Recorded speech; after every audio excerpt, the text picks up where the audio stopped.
अऊज़ु बिल्लाहि मिनश्शैतानिर्रजीम। बिस्मिल्लाहिर्रहमानिर्रहीम।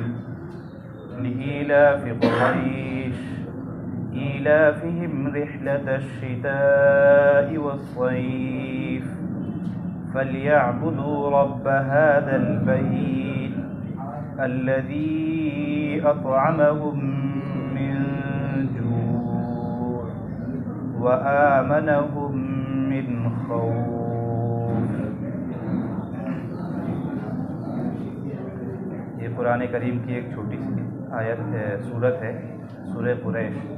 इस सूरत में अल्लाह तबारक व तआला ने कबीला कुरैश, जो मक्का में नबी सल्लल्लाहु अलैहि वसल्लम का ख़ानदान है, आपका कबीला है, हम तमाम को मालूम है। इस कुरैश को अल्लाह ताला ने इस सूरत में नसीहत की है। पहले तर्जमा देख लेते हैं।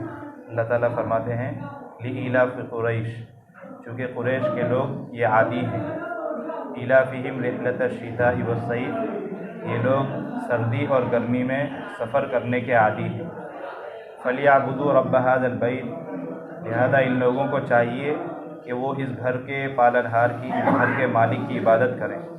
अल्लज़ी अतअमहुम मिन जूअ, कि जिस रब ने इनको भूख की हालत में खाना दिया, व आमनहुम मिन खौफ, और जिस रब ने इनको बदअमनी के ज़माने में अमन की दौलत से नवाजा।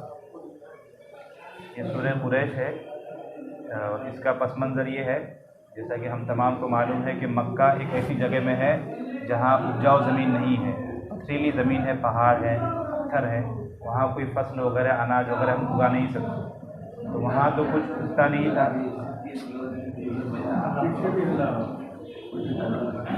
अब जब कोई गल्ला वगैरह नहीं उगेगा तो इंसान खाएगा क्या? तो इस ज़रूरत की तकमील के लिए हमारे नबी सल्लल्लाहु अलैहि वसल्लम के नसब में एक आदमी है, हज़रत हाशिम। तो उन्होंने एक तजवीज़ पेश की कि हम एक काम करें कि हमारे यहाँ तो गल्ला नहीं है, लिहाजा हम एक काम ये करें कि जिसके घर में जो चीज़ है सब जमा करें और सारे लोग मिलकर हम तिजारत किया करेंगे, और उससे जो मुनाफा होगा उसको हम बांट लेंगे, सबका चूल्हा जलेगा, सबका काम चल जाएगा इससे। तो उनकी तजवीज़ से ये तय हुआ, और मक्का वाले जो है कुरैश, ये साल में 2 सफ़र किया करते हैं, यानी तिजारती सफ़र, इसी गर्ज़ से कि हम तिजारत करेंगे, जो फ़ायदा होगा उसका हम तकसीम कर लेंगे आपस में और फिर हर एक का काम चलेगा। तो उसी की तरफ इशारा है कि कुरैश के लोग ये सफ़र के आदी हैं। एक सफ़र ये ठंडी के ज़माने में करते थे, सर्दियों में, और एक गर्मी के ज़माने में। सर्दी के ज़माने में ये यमन की तरफ जाते थे, यमन गर्म मुल्क है, तो सर्दी के ज़माने में वहाँ चले जाते थे, और गर्मी के ज़माने में मुल्क शाम जाया करते थे। शाम ये सर्द मुल्क है, तो गर्मी के ज़माने में ताकि गर्मी कम लगे तो उधर चले जाते थे। तो इस तरह ये 2 सफ़र किया करते थे, और उससे जो भी मुनाफा होता था इंसाफ के साथ उसको तकसीम करते थे। मक्का के हर घर तक गोया के इस तिजारत का फ़ायदा पहुँचता था।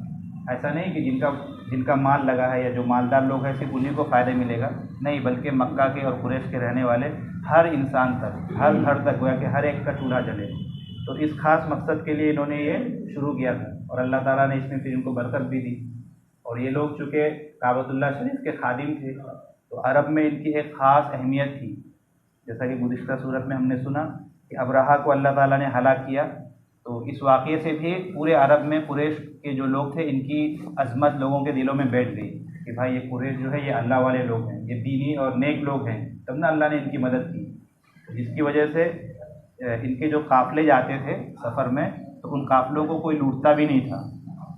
अरब का हाल ये था, बल्कि अभी चंद साल पहले तक मौलाना अहमद अली साहब सहारनपुरी और हमारे अकाबिरीन जो हैं, यानी आज से तकरीबन 100-150 साल पहले तक अरब के हालात में लिखा है कि वहाँ के रास्ते जो हैं मामूल नहीं थे, काफ़िलों को लूट लिया जाता था। अभी जो गवर्नमेंट है इनके आने से पहले, तो उस ज़माने में तो पता नहीं क्या ही खूब होगा। तो वहाँ के हालात बिल्कुल ऐसे ही थे कि किसी भी काफ़िले को चैन से जाने नहीं दिया जाता था।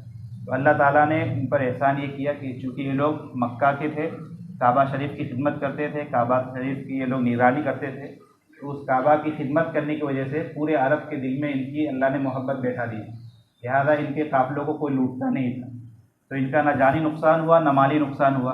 आराम से तिजारत भी करते थे, माल भी कमाते थे, और इनका घर गुज़र बसर भी होता था, घर भी चलता था।